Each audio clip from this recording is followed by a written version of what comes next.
you can even watch back. Giving players all the props or put them on blast. We don't give no hot takes, only talk facts. We're giving all our devotion, riding high on this wave of emotion.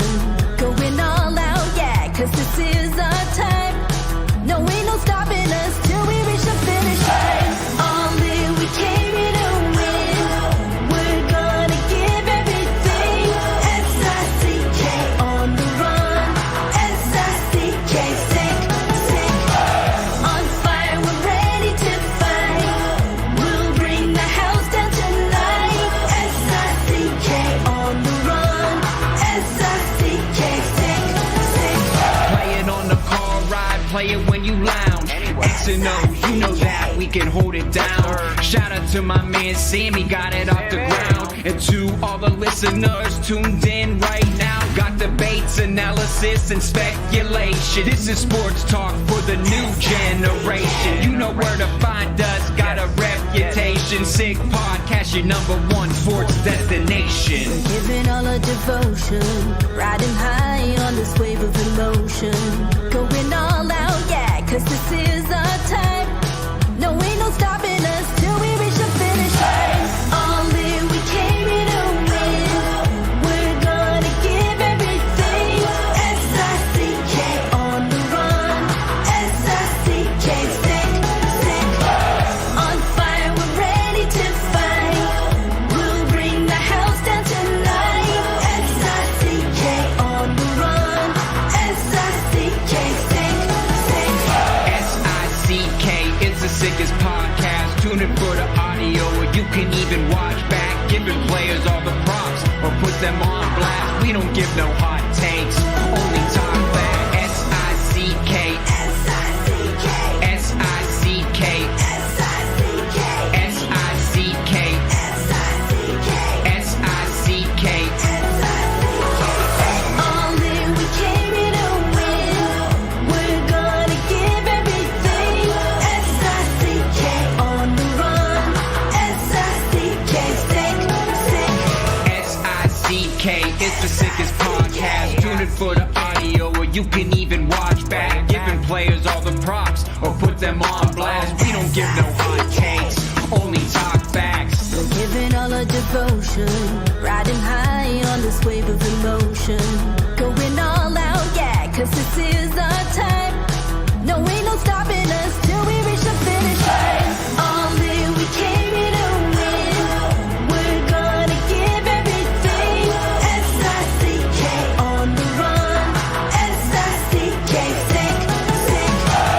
On fire, we're ready to fight.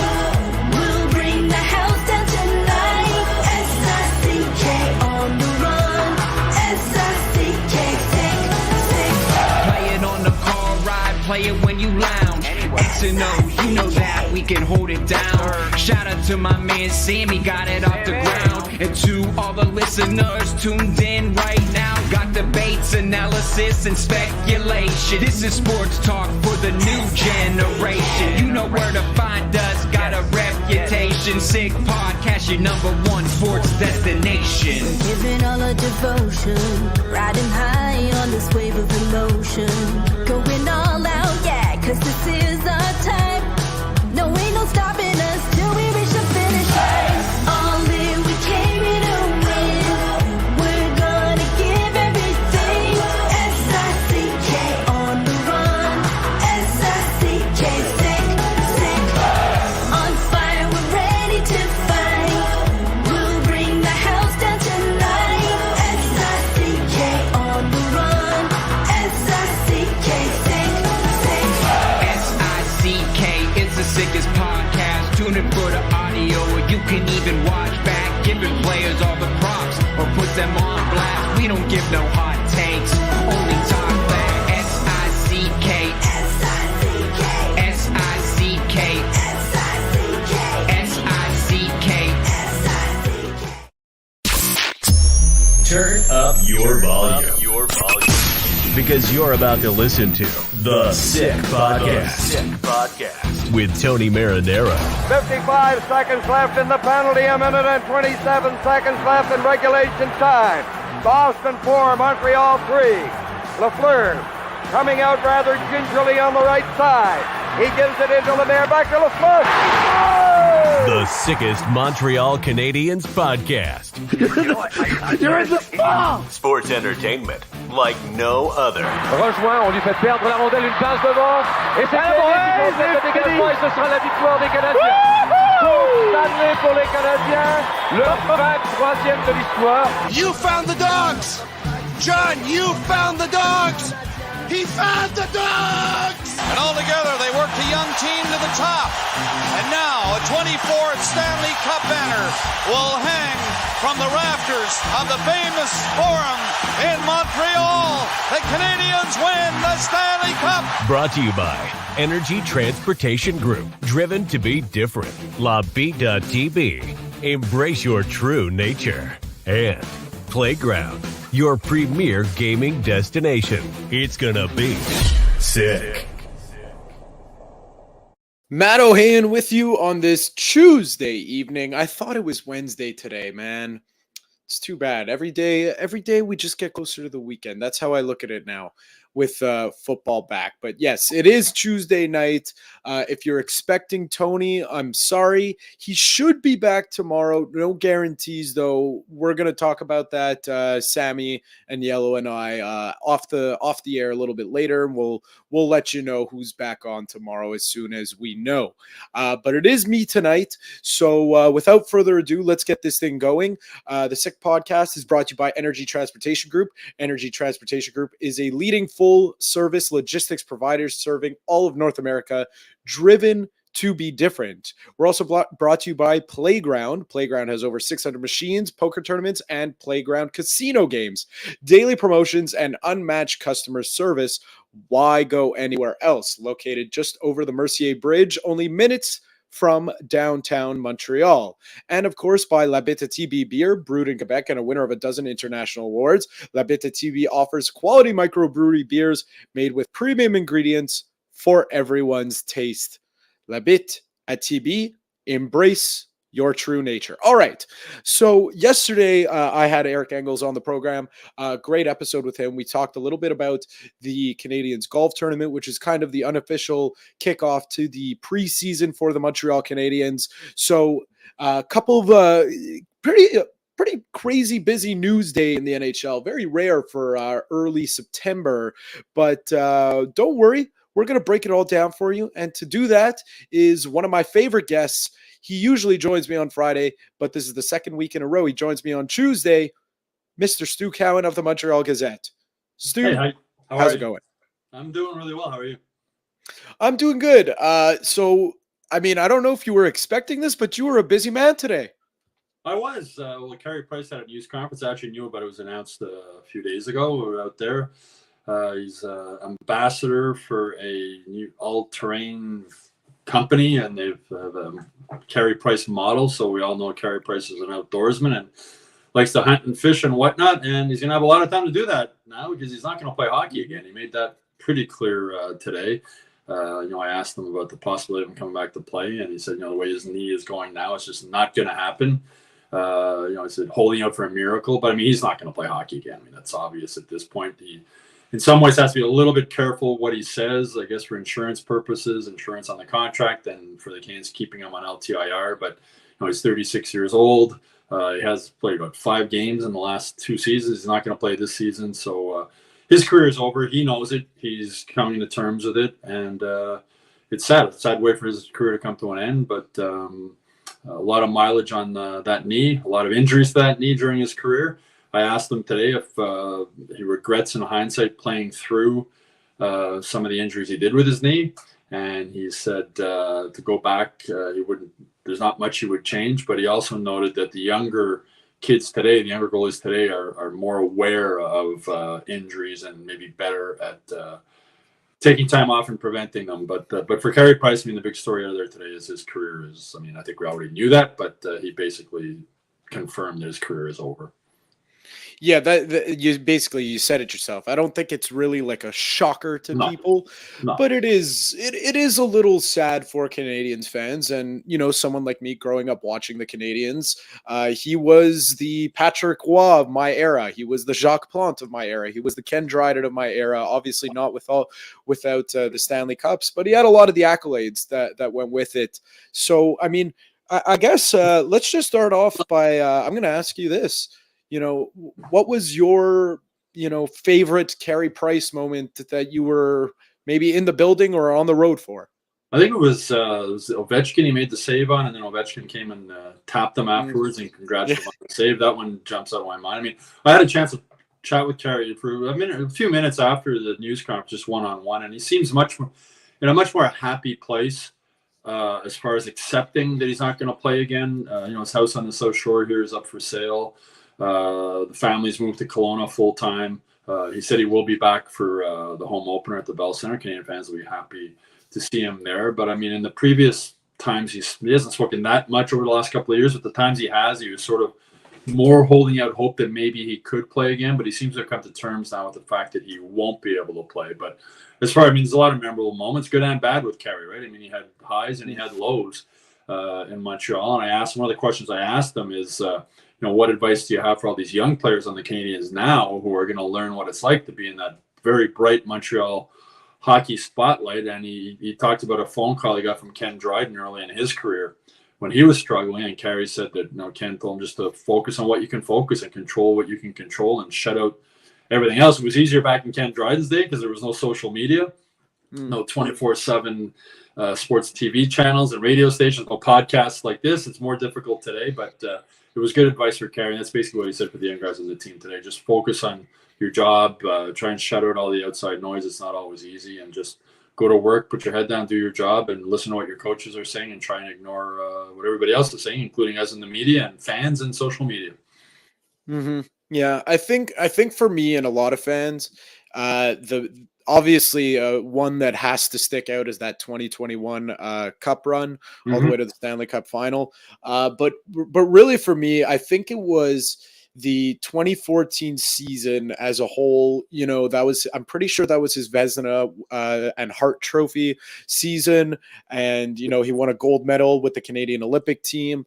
But really, I remember when he went down in game 1 against the Rangers, and it was just, to me, growing up as a young Habs fan, I was in 2014, 9 years ago. Okay, I was 15.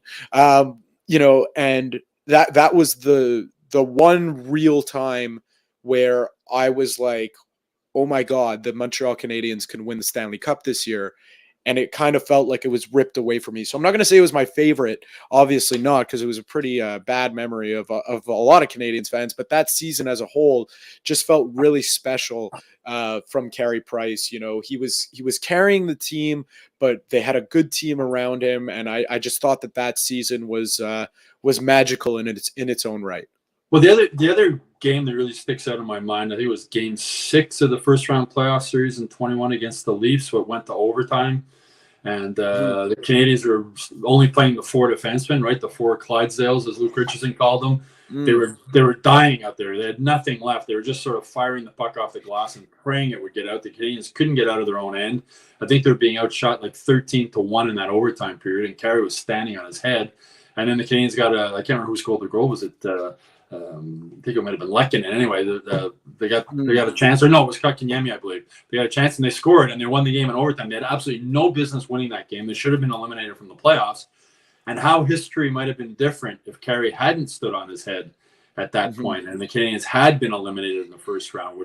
Would Dominic Ducharme come back as head coach next season? Probably not. Would Marc Bergevin come back as GM? Maybe not. There would have been the rebuild that we see now would have happened a lot quicker, I think, if it wasn't for Carey standing on his head. And as we all know, he continued to stand on his head right through to the Stanley Cup final against Tampa when he started to run out of gas and he was playing on a bum knee. And Shea Weber was basically playing on a bum knee, a bum ankle, and everything else. It was a remarkable run they had to get to the Stanley Cup final. But that's a game that really sticks out in my mind. And the other thing that sticks out in my mind with Carey was the day in Toronto. I remember there was that kid, his mother had died, and one of his wishes was to meet Carey Price, and his mom wasn't able to make it happen while she was alive. And then after she passed away, I believe it was his aunt who arranged for him to meet Carey Price. And the kid broke down sobbing in tears when he met Carey at the morning skate. And Carey gave the kid a hug and said, "Don't worry, buddy, it's going to be okay." And it was a real touching moment. And then the NHL brought the kid to the NHL awards that year and got to meet Carey again. So it was sort of a side of Carey Price we don't see very often. He's kept his personal life quite private. But that's another moment that sticks out. But again, 2021, the Canadiens do not get anywhere near the Stanley Cup final without Carey Price. Yeah, totally agree there. And it's crazy because, obviously being a goaltender, you've seen it a lot more than I have. Being a goaltender in Montreal is no easy feat, especially with the names off the top that I just rattled off. He was like I said, for a lot of people my age, he was our Patrick Roy, he was our Ken Dryden, he was our Jacques Plante. For someone who go ahead. Yeah, those guys played with so many Hall of Famers in front of them, though. Carey didn't get much help. Well, that's right. It was a shooting gallery. It was basically the Canes' strategy was, hope Carey stands on his head and doesn't let in more than 2 goals, and maybe we can score 3. That was the strategy for a long time when Carey Price was around. The other thing that amazes me about Carey is just he's such a big guy. I mean, he's built like an NFL tight end. And you think of the wear and tear on those knees every time you hit the ice, not just in games, but in practices and whatnot. And the flexibility he had for a guy that size, he was a remarkable athlete. I mean, for a guy that big and that as I said, built like an NFL tight end, to have the flexibility and the ability to play goal in the NHL as long as he did for 15 years is quite remarkable. But at the end of the day, that wear and tear on his knees took a toll. It's crazy when you mention that, the wear and tear of practice, not only games, because if, when you put it in that perspective, it's crazy to me, watching the NFL, I see a lot of players that take a lot of veteran players, in their late 20s, early 30s. Wednesday is the first, if you're playing on Sunday, your first day of practice is going to be Wednesday in most cases. And a lot of veterans just take Wednesday off because they got to rest their body. And it just felt like Carey, for the majority of his career, he never missed a day, really. If he wasn't injured, he was out there in practice, and that takes a toll on someone. It might not take as much of a toll on the skaters themselves, but you're still going down, you're still dropping to your knees, your hips are still moving. That'll take a big toll on someone. I mean, load management has become a big thing in the NBA right now, with guys resting not just in practice but in games. I'm not a fan of star players sitting out games when people pay. If I'm taking my kid or you're taking your grandkid or something to a game, you spend a lot of money to go to a game and a guy's not playing because it's load management day and they don't want him to play. That doesn't go over well with fans. But practice wise, I mean, we've seen it more with the Canadiens. Like in the NHL also, like morning skates are becoming more optional than they have been. I've never really understood the morning skate. I mean, they were started basically to make sure the guys didn't spend too much time in the bar the night before, and if they did, so that they could sweat it out the morning of a game. Times have changed since then, and we're seeing less focus on morning skates. And, guys last year, so Nick Suzuki, I mean, speaking of the golf tournament, and I asked him about, he's the only guy who has played all 82 games the last 2 seasons. And I asked him sort of about his secret to success, not getting hurt. And he said, I've been hurt. I just was able to play through it. And, he took time off at the end of the season. There was practices he didn't take part in. And as Carey Price said today, the younger generation seems to be more aware of when they're hurt and when to take time off when they are hurt. So I think moving forward with goalies especially, we'll see, there's times the Canadiens will have a goal, like former Concordia goalie or somebody in for practice to give Jake Allen or whoever the goalie is a day off. And practices can sometimes be tougher than games for goalies. They're facing so many shots and going up and down. As mentioned, Carey Price, 225, 230 pounds, dropping down to your knees and getting up hundreds and hundreds of times during a game or a practice. It's a real wear and tear on the body. Yeah, and it's just it's a shame the way that it all ended. I'm happy that he got that final stretch of games there at the end of the season a couple of years ago, because he knew probably. Yeah, he knew. Yeah, and that last game, I remember his daughter coming down to see him before the game. Like that game that he played 2 seasons ago, that last game, he sort of knew that was his last game. Like he realized that he couldn't do it anymore. I mean, he came back from that knee surgery and he tried. He only played 5 games that season. It just wasn't working. And the only other option was to have a much more invasive surgery, which might not work and might leave him in worse condition, and he doesn't want to do that. He doesn't want to risk his future being able to, pick up his kids and play with his kids and play golf and do all those other things guys enjoy in retirement, which is understandable. I mean, and I've seen some people on Twitter, he should just retire and not take the money left on his contract. He's stealing money. He's not. The NHL contracts are guaranteed. And Carey Price played through injuries when he probably shouldn't have played, same as Brendan Gallagher did. If they were only looking after money and only cared about whatever, but these guys want to win. So Carey Price put his body through a real toll. Both sides agreed to that contract. The Canadiens were happy when they signed him. Carey Price was happy because he signed him, and he deserves the money. He earned the money. That's the contract he was given. His body broke down, not for anything he did wrong. Go back to the Chris Kreider, when Chris Kreider ran him there in the playoffs. That sort of was the start of the knee issues. And as I say, that Stanley Cup run, he was playing through a torn meniscus. He was playing with a torn meniscus all that way. And he could have easily just said, shut it down and said, my knee hurts too much, I'm not going to play. But he played through it, and it ended up costing him his career, or cut his career short anyway. So for people who say that he's stealing money or doesn't deserve the money, I totally disagree with that. Well, it's hard to disagree with that, or hard to not to disagree, because it's like anything, even if he was completely healthy in a contract negotiation, I was just privy obviously to the Joe Burrow contract, and people are saying he should take a team friendly deal. Well, it's easy to say that when you got you don't really understand the concept and the amount of money that is. Let's just and say in the NFL, they're not fully guaranteed the contracts either. Well, that's right. And so for people who don't know, Joe Burrow just signed an extension with the Cincinnati Bengals. He's now the highest paid player per year on average in the history of the NFL. He makes on average, he's going to be making $55 million a year for the next 5 years. And people were saying you should take a team friendly deal. I'm not going to get into the nuts and bolts of why it is a team friendly deal, but he should take $50 million.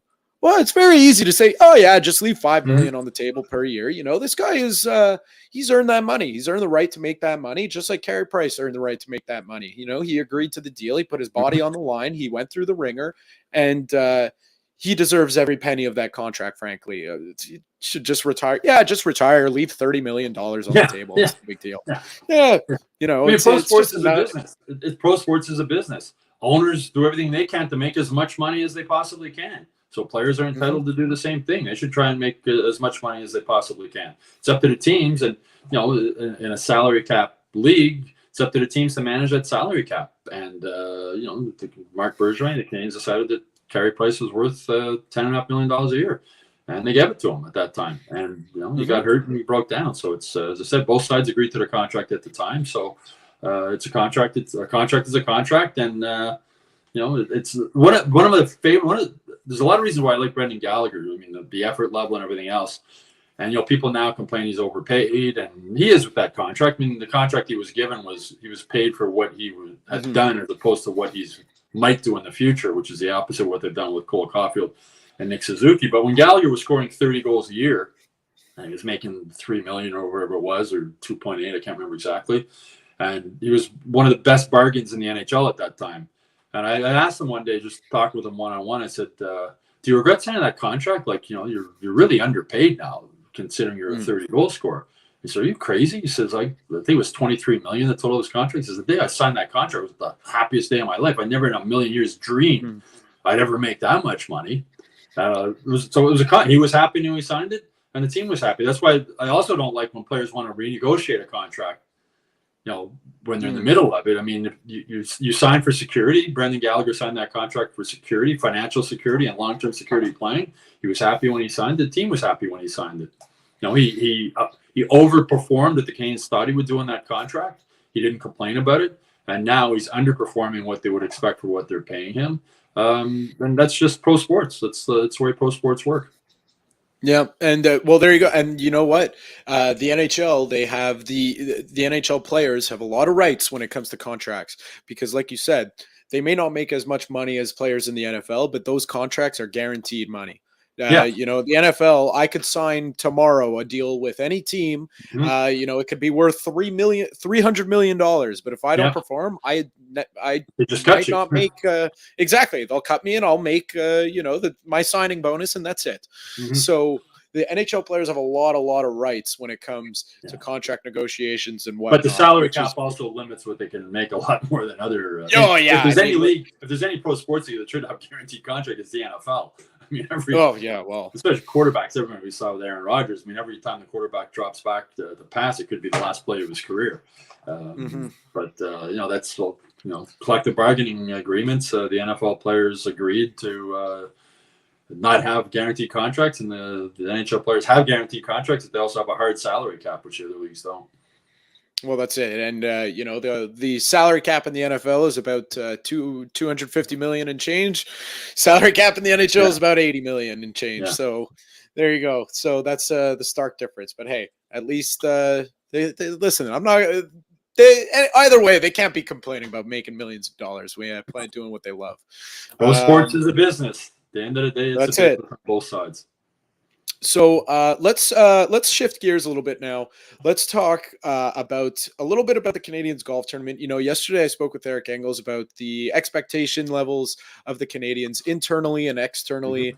That was a real hot topic yesterday, made a lot of headlines. What didn't make as many headlines, which I was kind of surprised about, were, you know, conversations had with players. And, you know, one in particular, again, I mentioned it off the top, you're a busy guy today. You wrote 2 stories.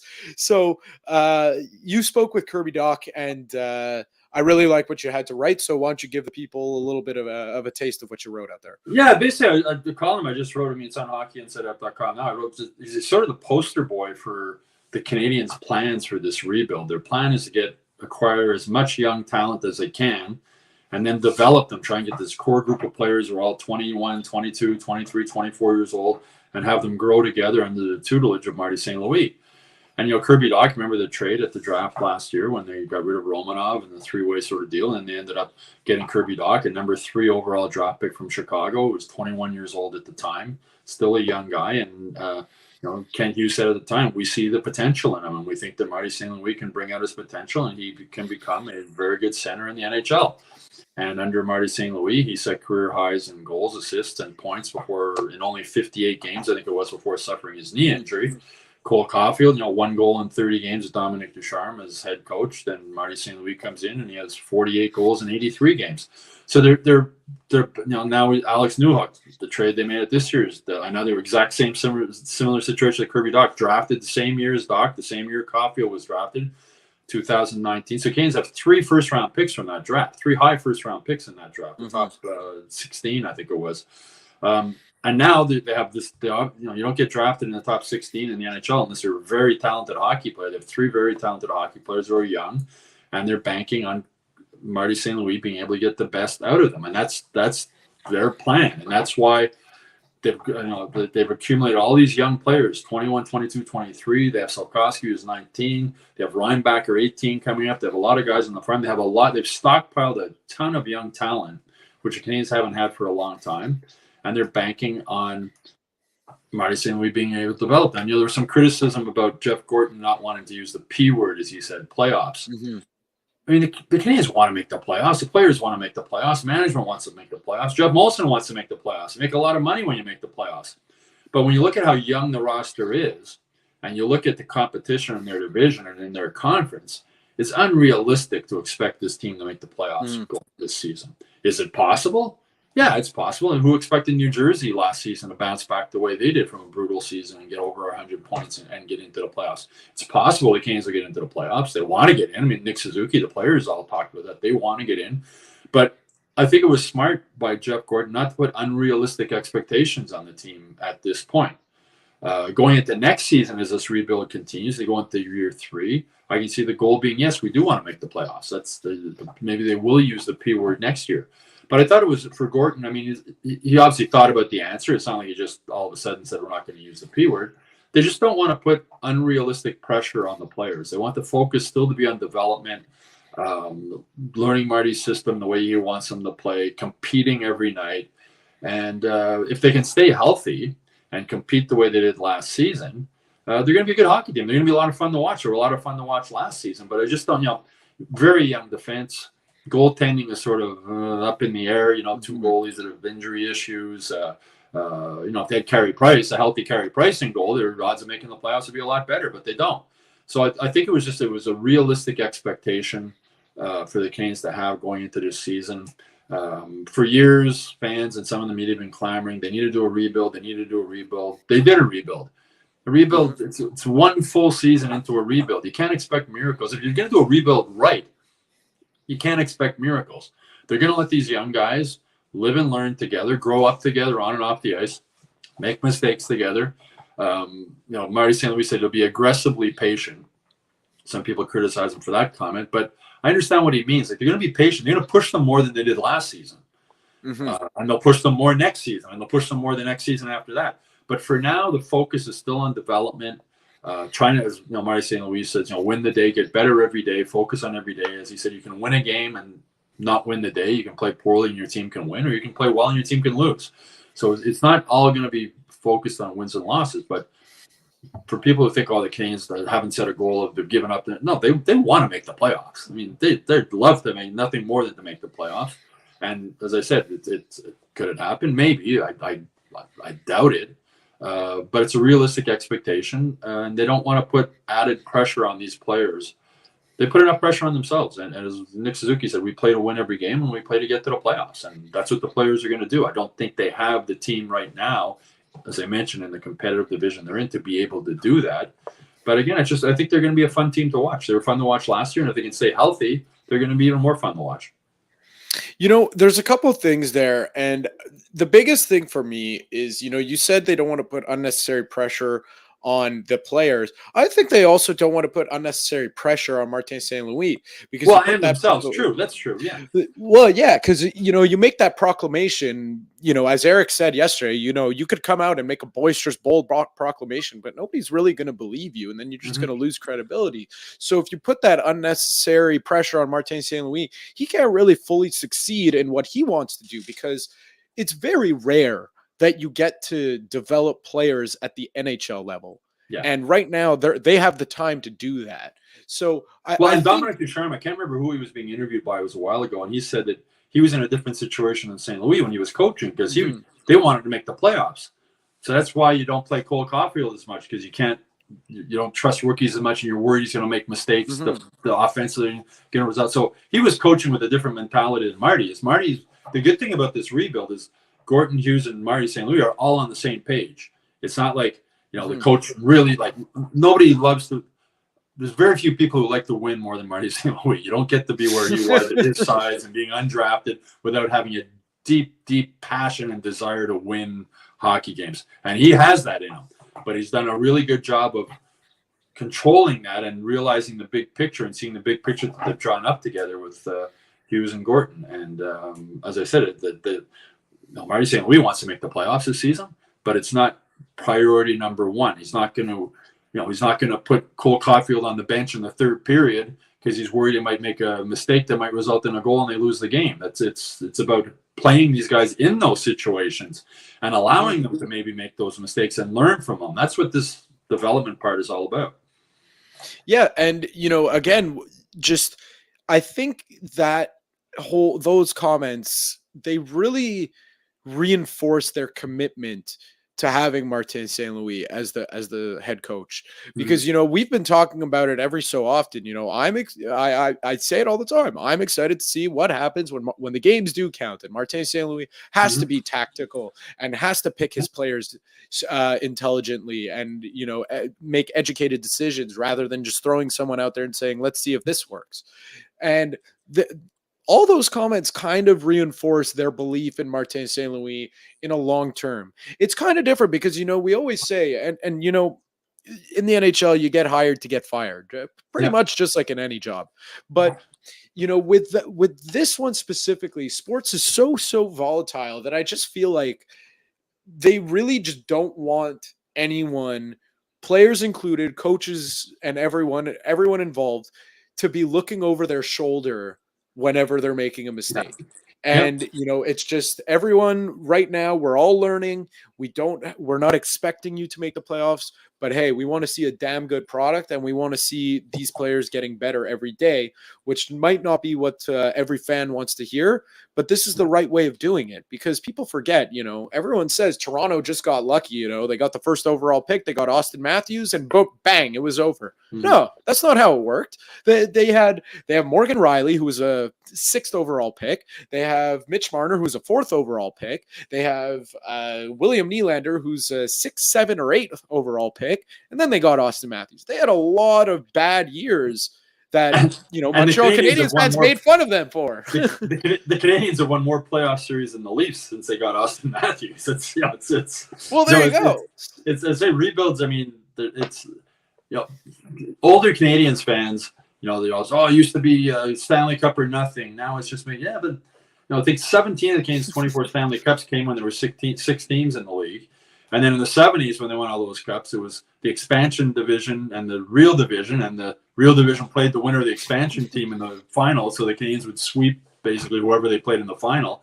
Times have changed. It's a 32-team league and a salary cap. It's hard. Making the playoffs in the NHL is a big accomplishment today to get in. It takes over 100 points usually to get in, or close to 100 points. It's not the same NHL that I grew up as a kid watching, where there was a Stanley Cup parade every year in Montreal. The Canadiens would never have been able to keep those teams together with the salary cap now. You can never keep Guy Lafleur and Steve Shutt and Serge Savard and Guy Lapointe and all these guys on the same team. It never would have happened. You can't do it today. So it's a much more difficult thing, and it's more difficult to build a team. It's more difficult to rebuild a team. And the other interesting thing that Gorton said in that video, I think we might have touched on this last time I was on with you, about getting talent is, sometimes you get lucky. And usually it's through drafting, and how with signing free agents doesn't always work because you're getting older guys who are making a lot of money. But the Canadiens, this management team has a plan in place, a solid plan. They're confident it's going to work. It might work. It looks so far they're on a good path. And if it doesn't work, they're all going to get fired, and there'll be somebody else coming in. That's the way pro sports work. That's the reality of it. Yeah, and it's exactly what you said. And again, it's just there's no perfect recipe to this. I mean, how many times have the Edmonton Oilers won the first overall pick and they continuously miss the playoffs? They're really placing the focus. It felt like those years in Edmonton, up until they got Connor McDavid, and even still, they're still not meeting expectations. But it just felt like, okay, we got the first overall pick. We're good. It's all solved, and we're going to be back. That's it. The Edmonton Oilers are back. And no, that's just not the way it works. And I really like this slow, patient path that they're taking, because you just know when they really strike the iron, you're going to know they struck that thing for a reason. When they really go after it and make a move, you're going to know that they're ready. These guys are intelligent guys. They've been a part of, Jeff Gorton has been a part of successful teams in upper management. Martin St. Louis has been a part of successful teams as a player. And Kent Hughes has had a lot of successful clients. So they know what they're doing when it comes to making calculated decisions. And as I wrote yesterday, patience is a virtue, and it really is in a rebuild. It took the Canadiens a long time to get as bad as they were. Many years of bad draft picks, many years of bad player development, many years of not having enough of a hockey development department. Ignoring analytics. I'm not a huge analytics guy, but you can't ignore analytics in today's world.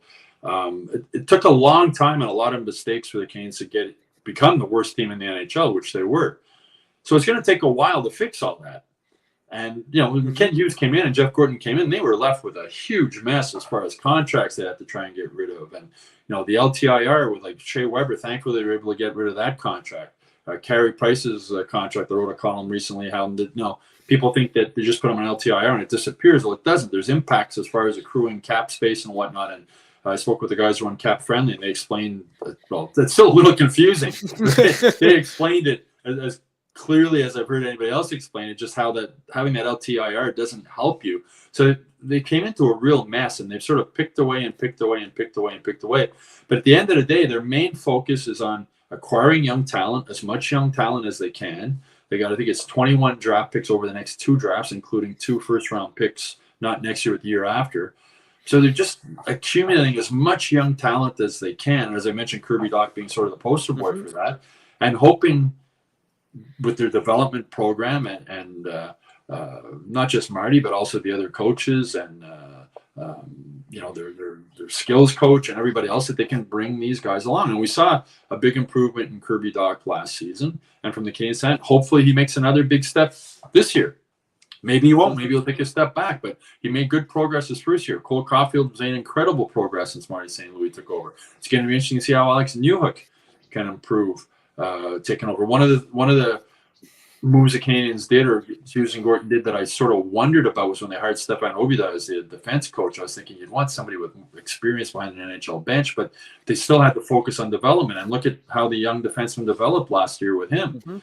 So it's that's the one where I sort of went, wow, you think they'd want an experienced guy back there, and he came from coaching AAA hockey. I mean, he played in the NHL for a long time, and he had been in the player development with the Leafs, but they brought him in, and the young defenseman developed under him. So, as I said, just that young group. I asked a few of the guys, I asked Suzuki and Caulfield and Doc about that yesterday at the golf tournament. Like, just how important to this rebuild is it to have guys that are 21, 22, 23, 24, same age, same interest on the ice, off the ice, same parts of their life, either single or maybe they have a girlfriend. Most of them don't have kids yet. They're sort of, and they said it's huge. Like, they're hanging around together. I went to the Lasso Country Music Festival this year. It was in the summer in Montreal. And a whole bunch of the Canadiens were there. Suzuki was there, and I think Doc was there, and Josh Anderson, and the whole bunch of them were there. And they were having a great time together. It was fun to see. Arbor Jacki was having a riot. They're up on the stage. So just building that camaraderie on and off the ice, and being in the locker room, you can tell that these guys they really get along with each other. They really like each other. And, Ken Hughes is saying, and Jeff Gorton was saying at the golf, there's already 40 players in town skating. And some of them have been, Slavkovsky got here on August 1st. These guys wanted to come back to Montreal. They don't have to be here. They like each other. They want to hang around with each other. They want to skate together. They want to work together. They're excited about the upcoming season.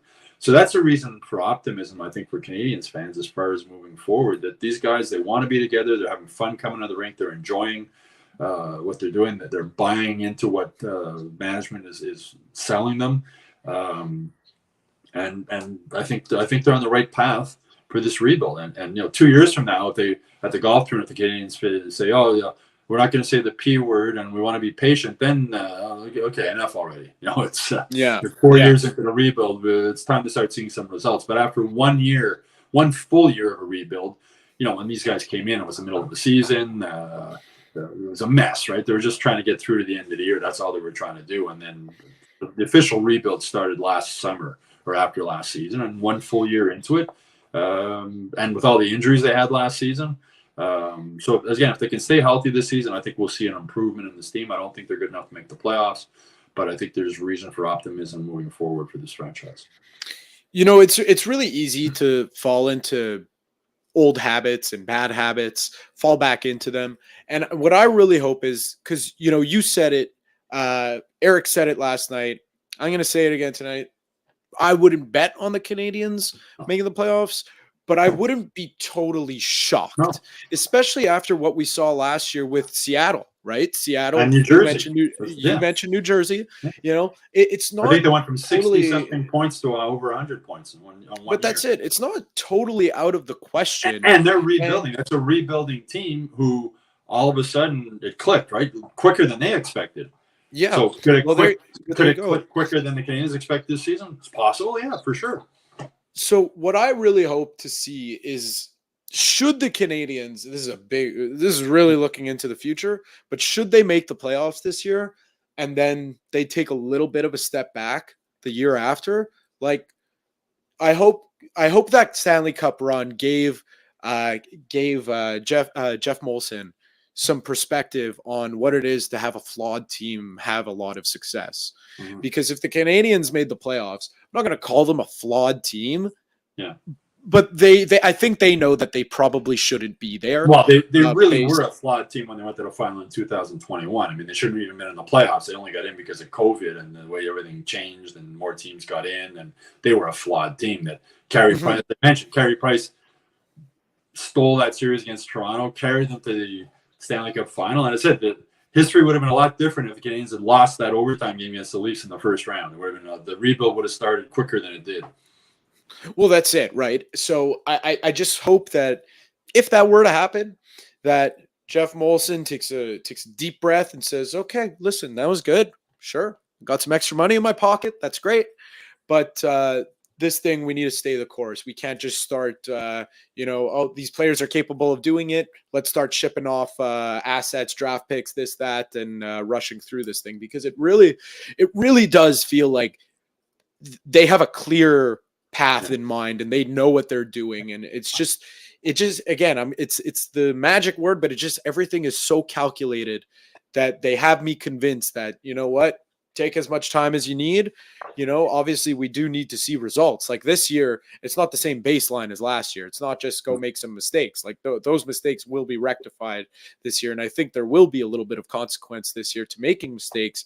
But, I think that every move is so calculated that it's like, really, let's get this right, because you don't want to just make the playoffs one year, like Marc Bergevin's tenure, like they made the playoffs one year, bottomed out the next, made the playoffs again, bottomed out the next, won the division, and so on and so forth. Like you want to have sustained playoff contention, just like the Detroit Red Wings did. Well, that's their goal. That's Canadiens' goal. I mean, and Jeff Gorton started the rebuild in New York with the Rangers when he was there. And then last season they tried to rush it a bit, right? At the trade deadline, they made a bunch of moves and it backfired on them. They rushed it a bit and it backfired. So it's again, patience is a virtue. And Gorton has rebuilt the team, or started a rebuild before with the Rangers. It was very surprising when he got fired there. Everybody was surprised, including him. But they have a guy in place. They have an experienced guy in place when it comes to a rebuild, and he's going to be patient. And again, I had no problem with him saying I don't want to use the P word, because it's an unrealistic expectation to put on them that with the roster you have, you look at the paper and say that this team is going to make the playoffs, because they're too young. There's too many holes still. But again, I mean, there's a reason, as Ken, you said, there's a reason why they play the games. There's a reason why betting websites make a lot of money, because that's right. Pro sports is very unpredictable. I mean, would it be a total shock if the Devils somehow didn't make the playoffs this year? No. As I said, it's hard to make the playoffs. You get a key player hurt, you go into a slump, you can't get out of it. You don't get in the playoffs. So it's part of what makes the NHL so fun to watch. It's part of what makes pro sports great to watch. And again, I'm looking forward to covering this team this season, because I just think there's so many good storylines to watch. Whether it's Newhook, first year here, can Kirby Dach continue the progression he made last year? How many goals is Cole Caulfield going to score? Nick Suzuki's progression as a number one center. Can Sam Montembeault maybe be the goalie of the future? Caden Goulet, if he can stay healthy, he looks like he can be a real dominant defenseman in the NHL for many years to come. Juraj Slafkovsky, is he going to be more comfortable? Is he going to look more comfortable at the NHL level, or is he going to struggle again? Will they maybe the tournament yesterday, Marty St. Louis said he's going to start the season in Montreal, but if he struggles like he did last season, will they send him? There's so many. Who's going to play with Nick Suzuki and Cole Caulfield on that number one line? There's just so many interesting things going into this season. But it's going to be a fun team to watch, and it's going to be a fun team to cover also. Back to your column and one of the names you mentioned in Kirby Dach, I think it's more than just the career high in points that he set. Like, he was at one point near the end of his season where he got injured. It wasn't just that he was putting up points, but it felt like he was a dominant presence on the ice. It was like he was on the ice, the Canadiens have the puck, and they're getting quality scoring chances. And I just really, really hope that continues, because and that game in Chicago where he scored the goal. That was awesome. The sign was a confident cockiness, which he had lost in Chicago, right? He had lost. Like, the game wasn't fun for him anymore. And you don't become a number 3 overall pick in the NHL if you're not a confident and cocky kid. He was a captain of Team Canada World Junior Team, and in Chicago it didn't work out for him. And he got a fresh start and a reset here, and the first season worked out really well. And I as you mentioned, he was dominant. I mean, he was hard to get the puck off of. He was, he struggled a bit on faceoffs. That was the one thing. But I mean, he looked really good when he played with Suzuki and Caulfield. He can control the play. He's really good in the corners with the puck and winning puck battles. He's smart. We saw why he was a number 3 overall draft pick. We saw why he was ranked so highly. We saw why he was. He's come out of his shell a little bit too, and he was much more. I don't want to say confident, but just the way he was talking with the media yesterday at the golf tournament was different than he was the year before. I think he had been, he struggled so much in Chicago and probably had a lot of negative things written about him and said about him. He was sort of defensive, maybe a little bit, or timid talking with the media. He seemed more confident just the way he was carrying himself yesterday at the golf tournament. And that's a good thing. That's a confidence off the ice carries onto the ice. And it's too bad that knee injury last season cut his season short. But as you said, he was turning into the player that Kent Hughes thought he or hoping he was going to be when he made the trade at the draft last year in Montreal. And not only will we see if he can continue that, but if, like you said, Alex Newhook can take those reins, and even Kirby Doc spoke about it in your column. If Alex Newhook could be on the same path of progression that he can, but that remains to be seen. But moving on, go ahead. And I don't think I put this part in the column just for space. He said how nice it was to be back in Canada, playing in Canada too. Just to be closer to home and easier for family to come watch them play and whatnot. And it's nice to hear a guy say that. It's nice to hear a Canadian kid say, I'm happy to be back in Canada rather than being in Tampa or San Jose or somewhere where there's no snow and sunshine all the time. He's happy to be back. And the thing is, the guys that are here now are, Cole Caulfield, a young American kid who signs long-term to stay in Montreal.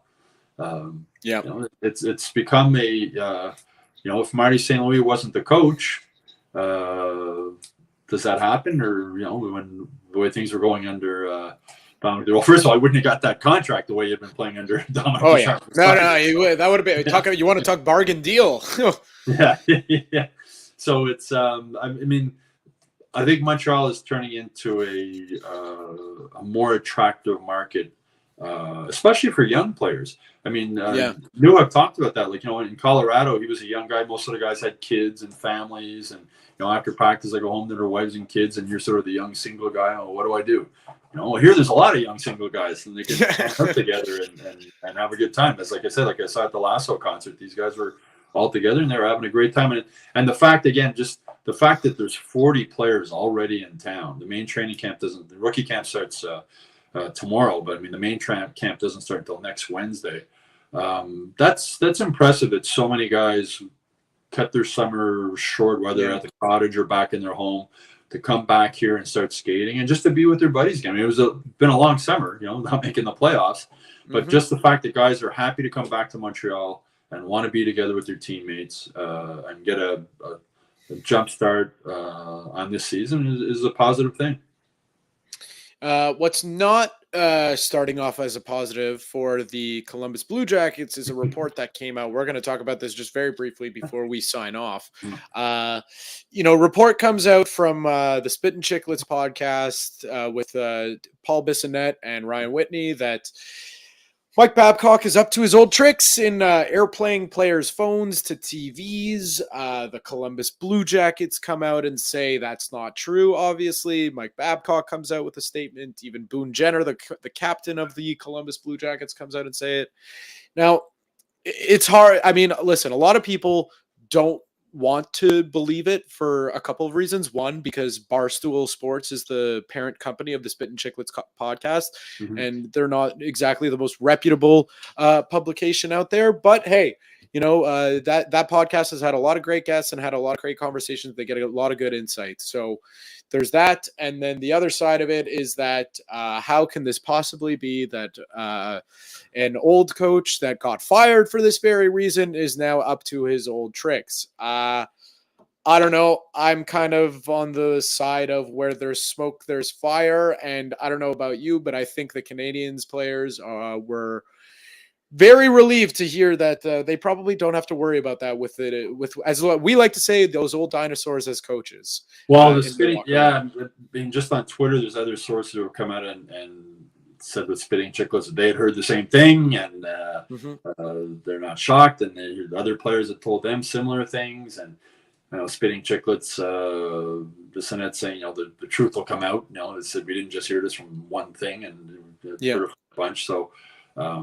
Babcock's reputation in Toronto and everywhere he's been is playing mind games with players, going back to Detroit. And if this is what there's reporting is actually what happened, it's mind games again. And it doesn't, Scotty Bowman played mind games with the players back when he was coaching the Canadiens. It was a different world back then. John Tortorella, it's a different world now, and players don't respond to that stuff, and stuff like that gets leaked, right? And players call other players or call spitting chicklets and tell them what's going on. And it's just, when Jeff Gordon and Kent Hughes took over, they said they wanted a modern day coach, was the way they phrased it. And it was like, well, what's a modern day coach? Marty St. Louis is a modern day coach, right? Communication is his number one skill. He treats his players with respect, whether they're first liner, whether they're fourth liner.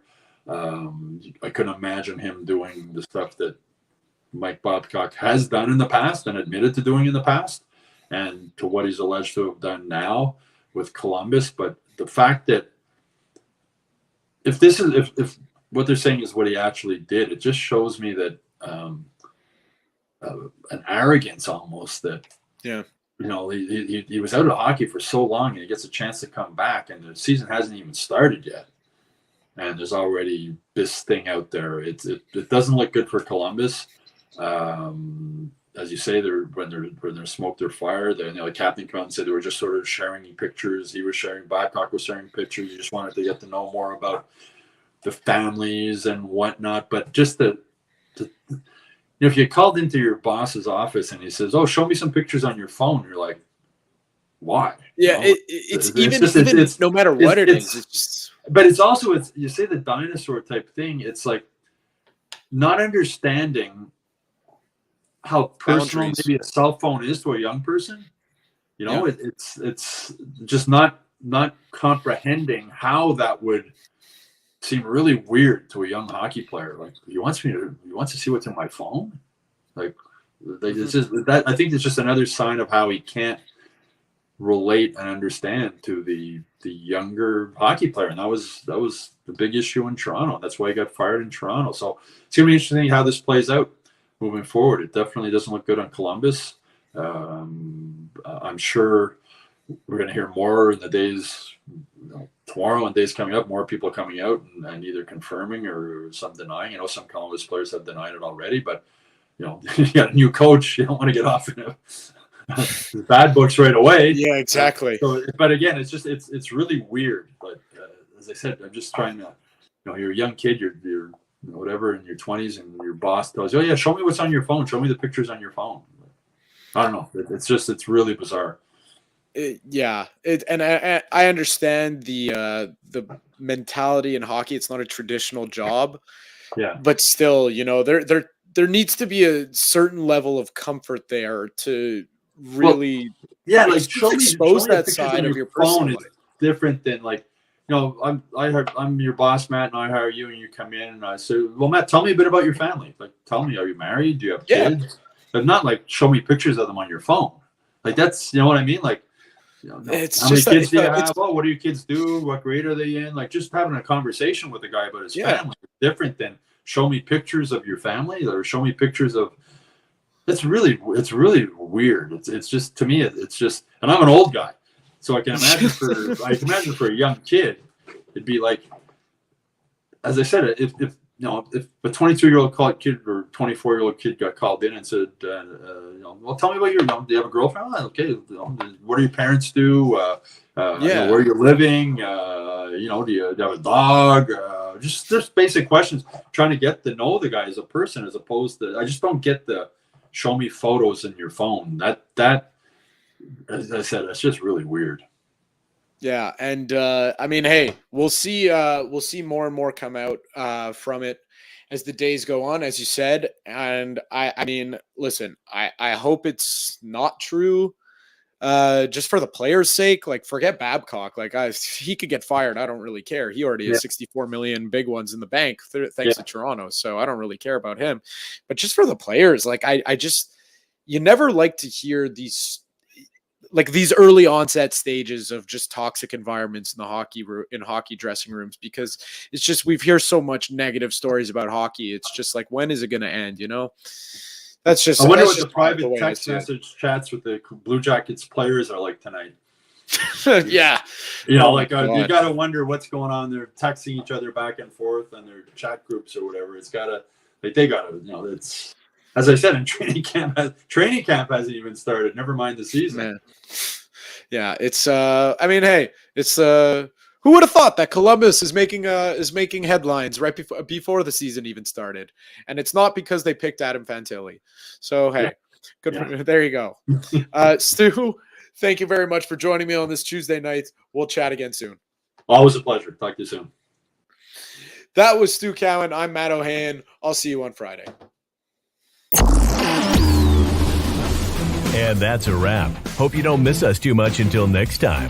Follow the Sick Podcast with Tony Marinaro on YouTube, Instagram, Facebook, Google Play, and Apple Podcasts. The Sick Podcast is brought to you by Energy Transportation Group, driven to be different. Bittt, embrace your true nature. And Playground, your premier gaming destination.